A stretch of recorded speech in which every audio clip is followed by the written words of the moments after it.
Jardim Elétrico Podcast.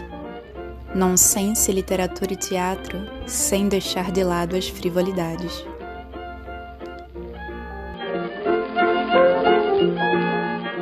Olá, você já ouviu falar de Caio Valério Cátulo? Nascido por volta de 87 ou 84 a.C., Cátulo foi um poeta romano que é pouco conhecido de modo geral.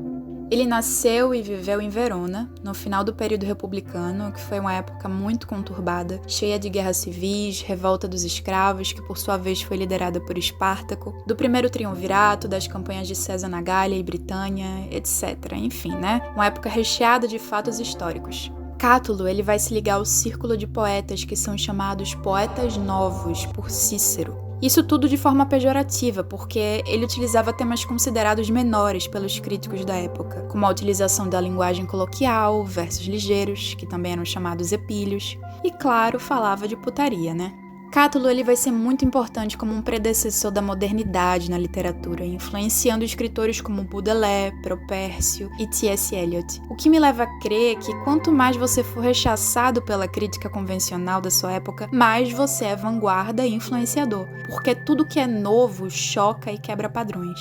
Sobre os poemas de Cátulo, o cara era um romântico, por assim dizer. E para falar sobre os poemas dele, é claro que eu vou precisar falar sobre as suas paixões. Ele teve duas grandes paixões, Lésbia e Juvencio. Quem foi Lésbia? Na verdade, Lésbia se chamava Clódia.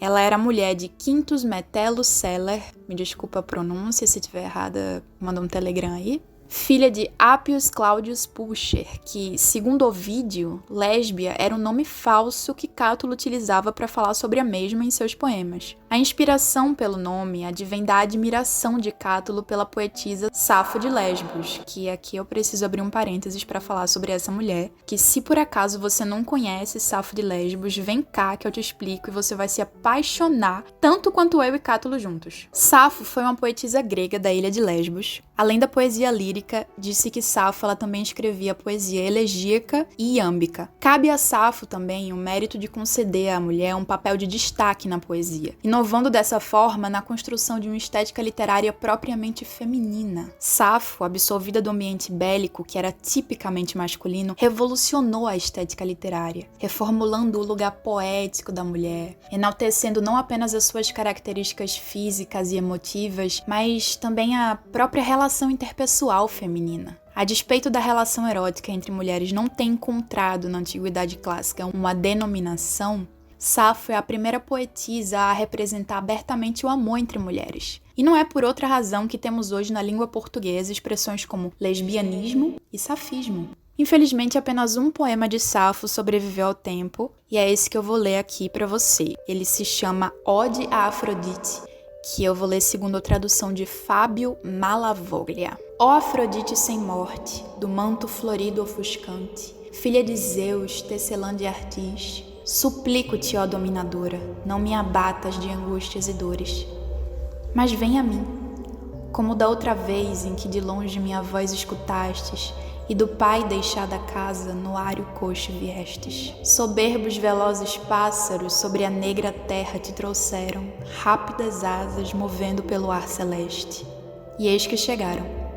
E tu, bendita, sorridente do rosto imortal, indagas do que novamente sofro e a que te invoco outra vez. E o que mais desejo que na alma inquieta se cumpra. A quem queres que dobre a teu amor, ó Safo?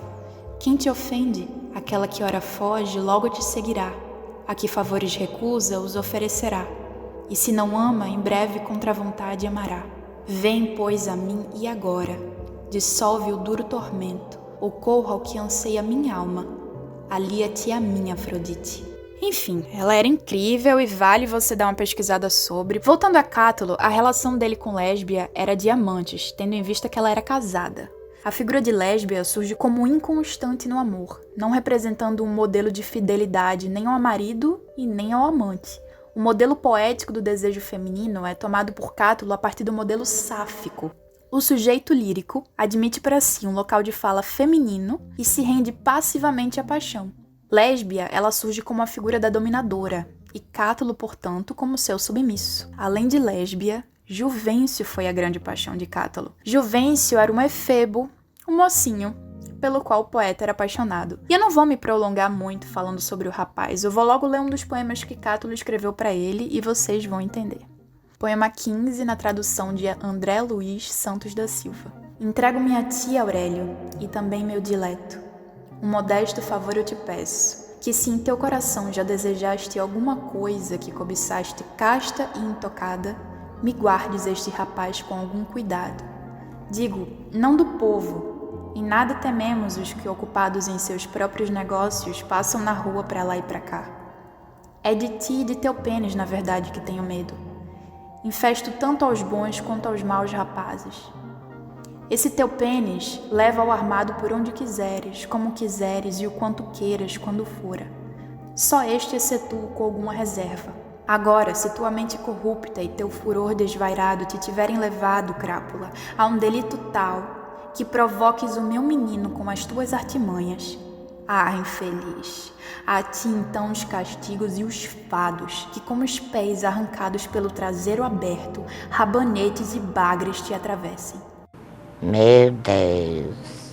Putaria fina, né? Elegante, eu diria.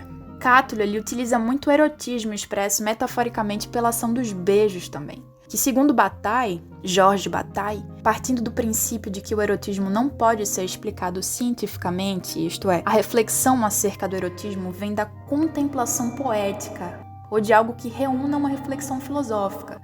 Segundo o autor, não é possível estabelecer um conceito sobre erotismo, mas uma reflexão, porque somos seres descontínuos, porém relacionáveis e sociáveis e vivemos desejando a continuidade no outro através da arte e da paixão. Para Bataille, desejo erótico é, portanto, um desejo de continuidade, de fusão total com o outro.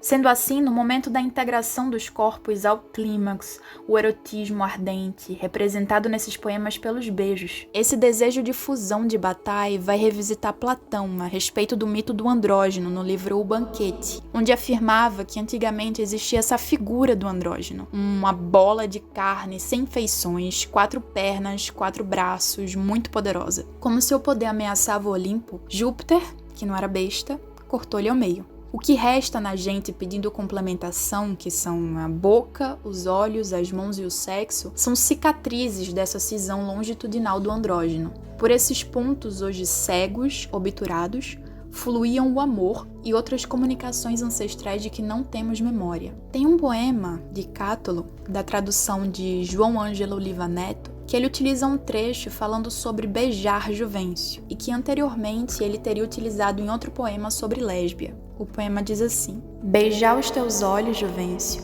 de mel beijaria 1000 vezes, 100.000 sem ficar satisfeito. Nem mesmo se a messe de beijos mais espessa fosse, mais densa que um feixe de espigas bem cheias. E no poema 5, com tradução de José Pedro e André Simões, de Cátulo para Lésbia, ele diz assim: vivamos, lésbia minha, e amemos. A má língua dos velhos mais sisudos para nós não valha mais do que um tostão. Podem os dias morrer e nascer. Quando a breve luz de ver morrer, noite perpétua devemos juntos dormir.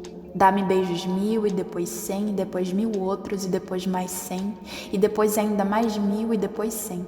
Depois, quando muitos dermos, baralhá-los-emos para não sabermos quantos. Ou não possa homem mau invejar-nos ao saber que quantos beijos demos. E para concluir, eu quero recitar aqui mais 2 poemas de Cátulo, em que a putaria é menos fina, é mais escrachada. É o que a audiência quer ouvir, né? Assim.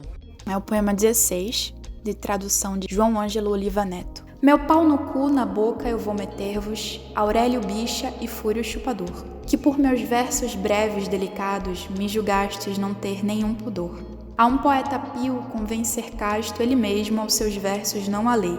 Estes só têm sabor e graça quando são delicados, sem nenhum pudor. E quando incitam o que excite, não digo os meninos, mas esses peludos que jogo de cintura já não tem, e vós que muitos beijos, aos milhares já lestes, me julgais não serviriu? Meu pau no cu, na boca, eu vou meter-vos. Lindo, né? Mais uma agora é o poema 21, de tradução de João Ângelo Oliva Neto. Aurélio, pai das fomes todas, não só destas, mas de quantas foram, são e hão de ser ainda no futuro. Desejas pôr cu nos meus amores e não o ocultas, pois ao lado ficas, colado brincas, tudo experimentas. Em vão, pois vou meter na tua boca que armadilhas já armas contra mim. Se agisse satisfeito eu calaria, que só com isto sofro. Que o menino aprenda aí sentir fome, sentir sede. Então desiste enquanto tens pudor, para não lhe pôres fim de pau na boca.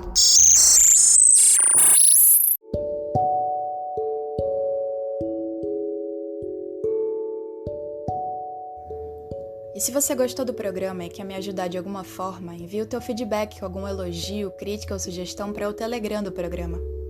É só digitar Jardim Elétrico Podcast. Não tem mistério, é fácil de encontrar.